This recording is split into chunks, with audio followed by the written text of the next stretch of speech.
Morning, morning, morning. Good morning.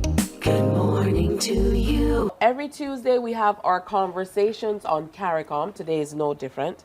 So we have to welcome His Excellency David Comissiong, who's Barbados Ambassador to CARICOM. Good morning and welcome. I have to say welcome back. Thank you, Tisha. Always a pleasure. And today you've brought along a friend. We have Noel Adams, who's president of the St. Vincent and the Grenadines Association of Barbados, and he's brought along his Vinci shirt, he's brought along his Vinci flag. So I have to start by saying good morning, Noel, and happy independence belatedly, because the big celebration was on Sunday. So happy independence, St. Vincent and the Grenadines. Thank you very much, Keisha, and may God continue to bless you and Barbados as we continue to work together for the further development of CARICOM. Absolutely. I don't even know why you're sitting here with a Vinci flag alone. You really should have a Barbados flag on the other side as well, because you've lived here for well over 50 years. Oh, that's so true. You've lived here for longer than you've lived in St. Vincent. That is so true, Keisha. All right, so... But he hasn't lost the Vincentian No, he accent. hasn't. Well, I don't know if I'm dropping a bomb here today, but I'm outnumbered by the Vinci-born people, because such is the case with you as well. I understand you also were born in St. Vincent. Yes, I was born there when my father served as a Methodist minister in St. Vincent. So I've gone through life with several accents. I started with a Vincentian accent. We went to Trinidad. That transformed to a Trini accent. And I've been in Barbados since 1971. And so now I think I have a Barbadian accent. So yes, I'm a Caribbean man.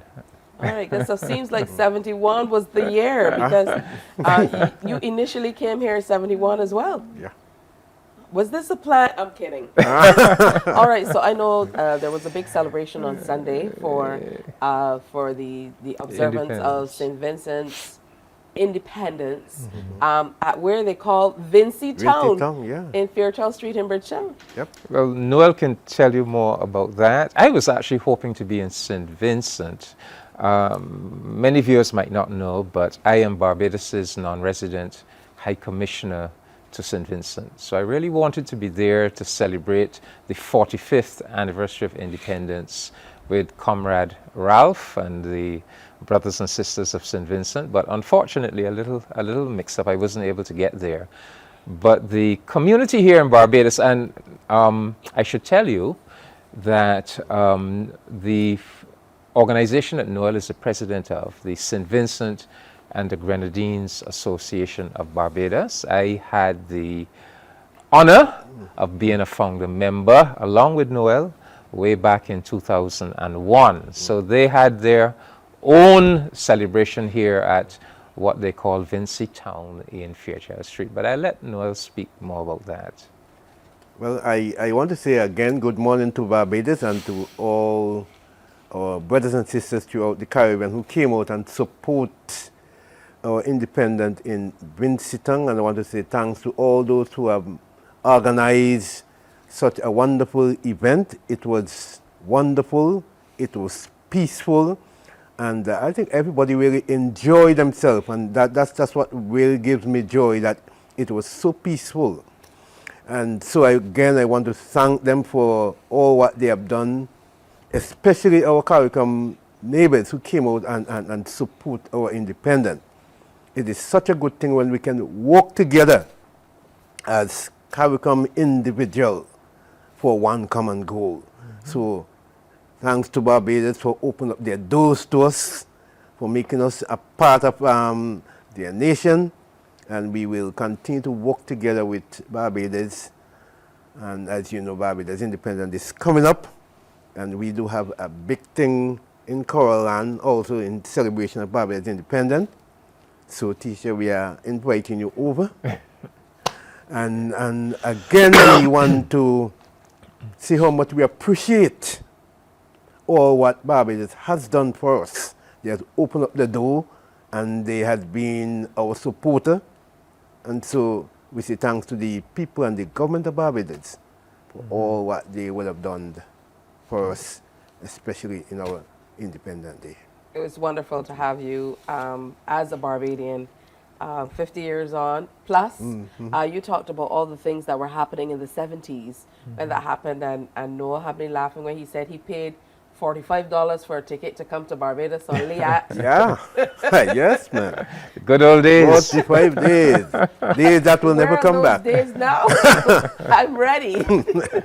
Yeah, well, this Yeah. brings us to, how we're continuing our relationship, whether in trade and otherwise, with St. Vincent and the Grenadines. What's happening?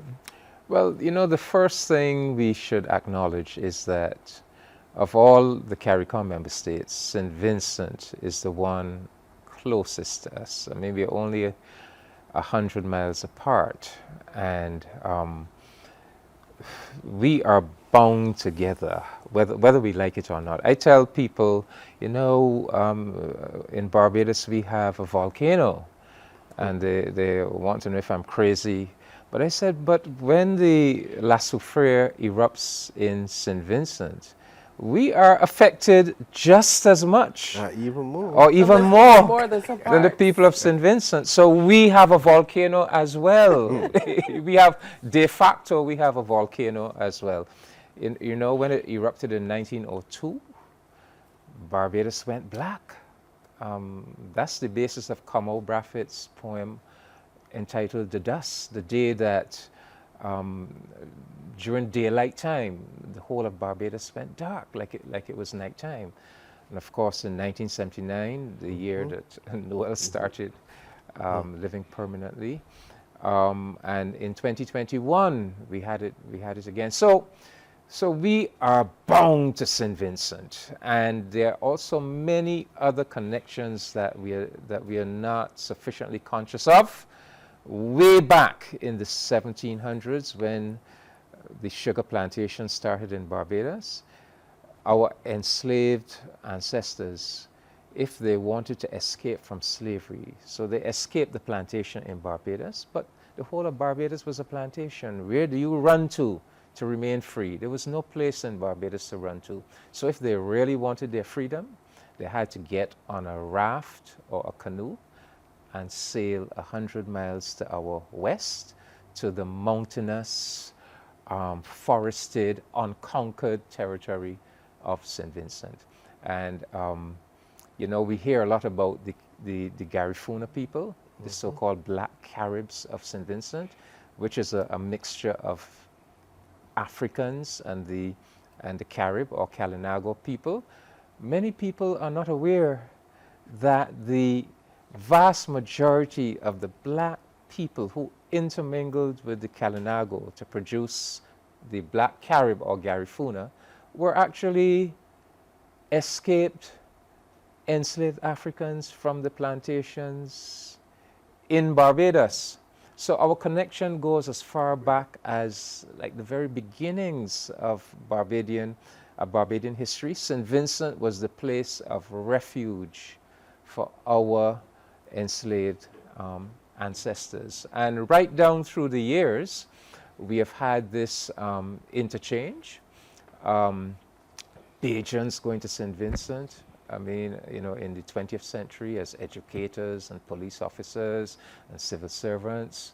A lot of the white community in St. Vincent is really white Bajans of English heritage going there to work in the sugar industry and in the bureaucracy and so forth. So Noel is a living embodiment of that flow. Yeah. He represents the other side of it, Vincentians coming to Barbados. And I guess if we wanted to say, well, who would be more symbolic of the Vincentian contribution to Barbados, we would go to Sir Arnold Cato, the brother of Milton Cato, former Prime Minister of St. Vincent. He made his life in Barbados. He was one of the leading medical practitioners in Barbados and served in, as acting Governor General, President of the Senate, etc. Noel, what are some of the things that you miss about home? I think one of the things is probably go into the mountain, carrying out the stock, Um, I think I miss going to the beach as often as I should have. Um, It's strange you mentioned the Right? beach. You like the brown sand beaches. yes, and Someone wants to know what's wrong with the Bajan beaches. I think our beaches has more in depth in terms of when you go out. There's more. You see more fishes Okay. along the shores. You know, and So you like to swim you- among the fish. and you're able to go along the rocks and you know pick wilks and so on. I think those are some of the things that I would have missed, and being among my friends, them, yeah, I would have missed those a lot. Yep. Oh, that's beautiful stuff. To kind of reflect on your early days in St. Vincent and the Grenadines. In what ways does St. Vincent kind of honor its cultural heritage and unique identity on Independence Day? I know that you were to head over to be a part of the celebrations, but 45 is a monumental number. Yes, St. Vincent has done very well. You know, population of about 110,000 people, slightly smaller than Barbados in land area.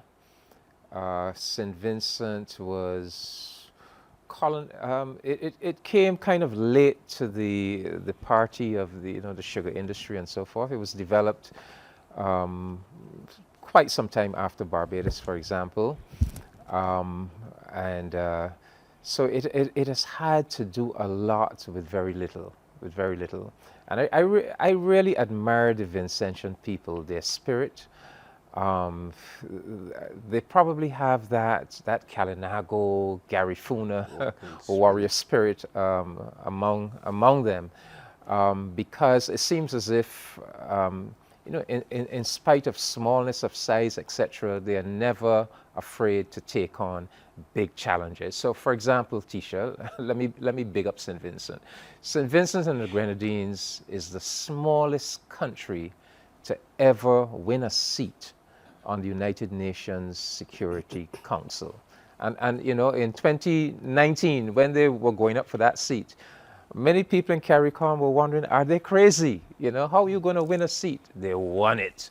St. Vincent and the Grenadines then went on, having served 2 years on the UN Security Council, to have the audacity to be the first CARICOM country to go up for the presidency of the Community of Latin American and Caribbean States. And once again, there were people in CARICOM questioning this. How are you going to manage having responsibility for the presidency of CELAC?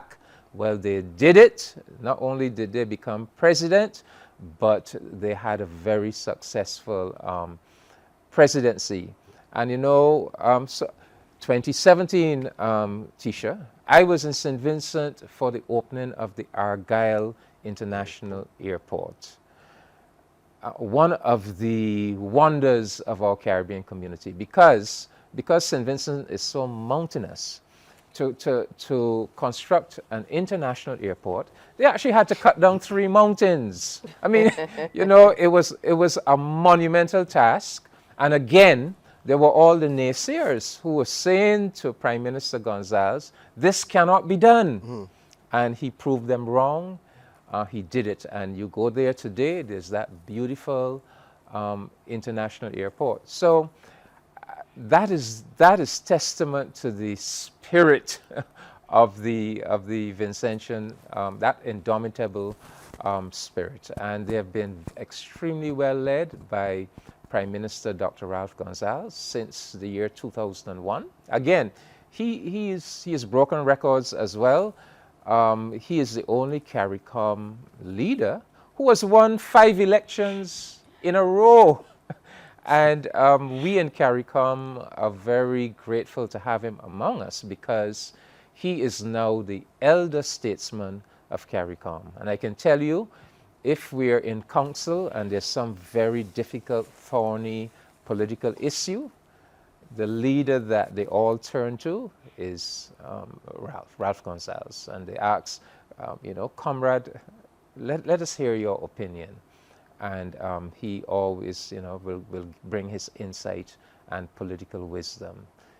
So St. Vincent and the Grenadines, they punch above their weight, and they make a first-class contribution to CARICOM. Absolutely. And I see you over there sitting and gleaming with pride.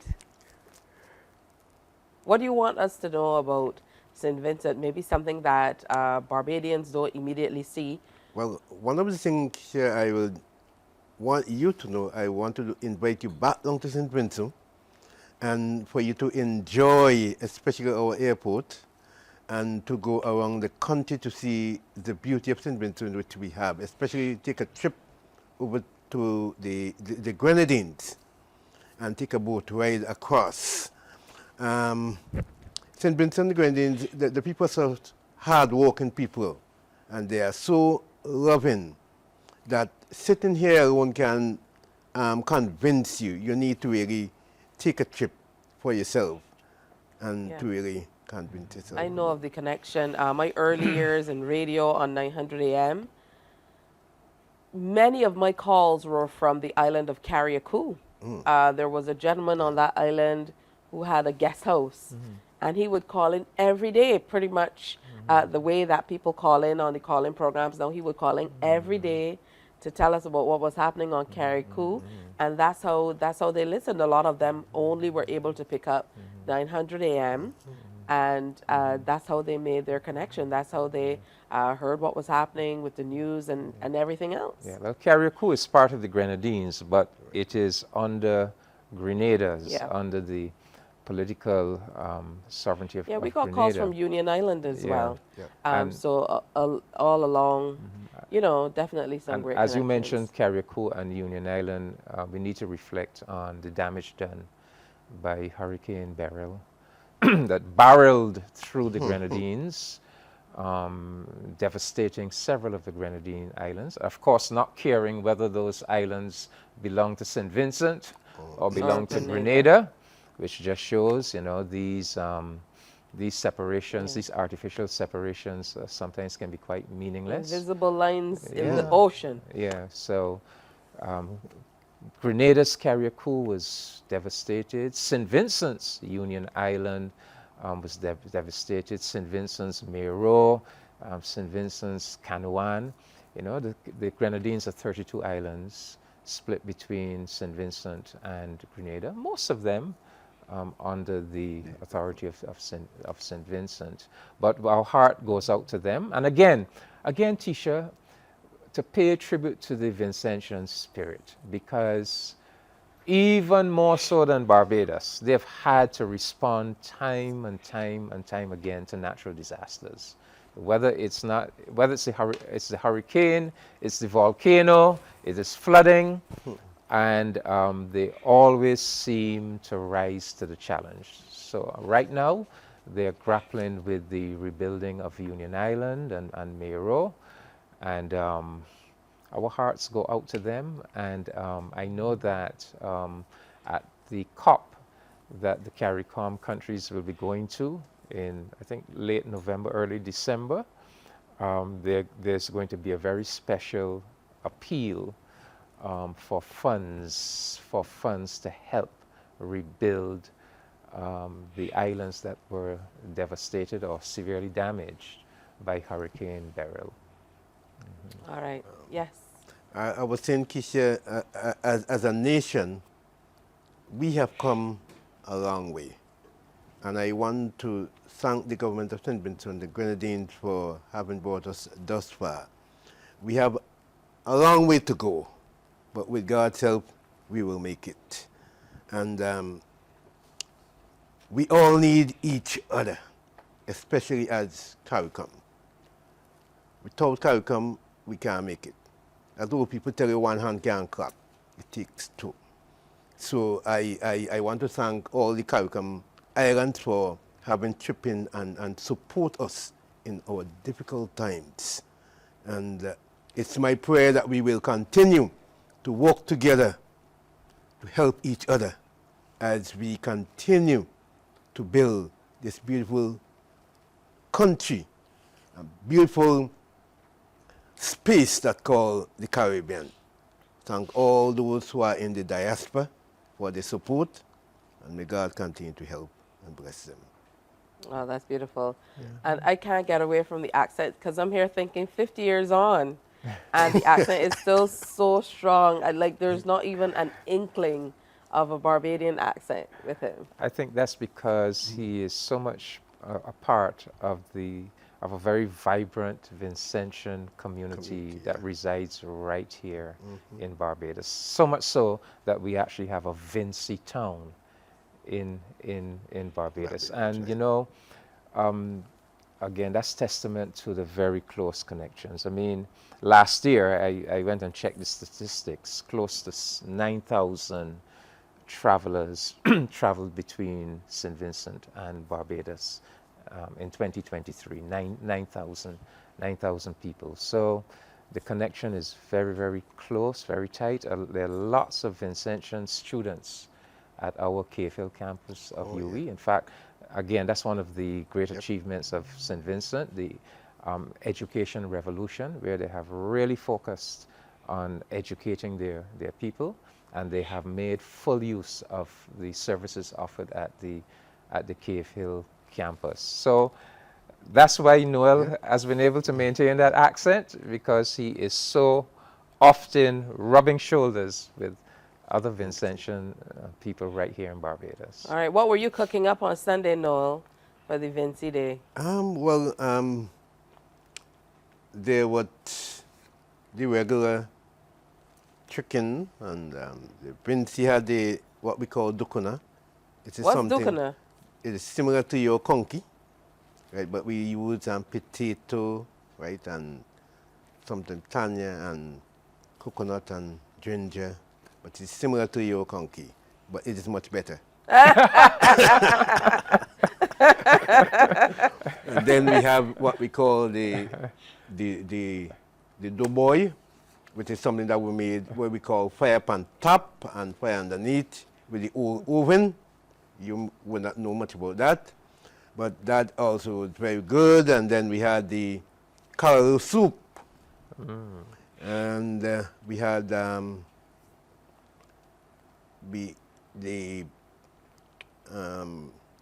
think they have blackfish. Yeah, that's what come from the fish from a place called Barley, and there was so much other stuff.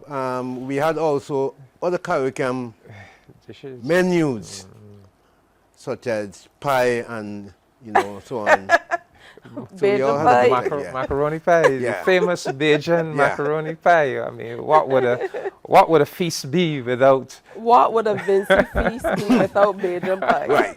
So that in itself, tells us, okay, we can't do it out. We all are one.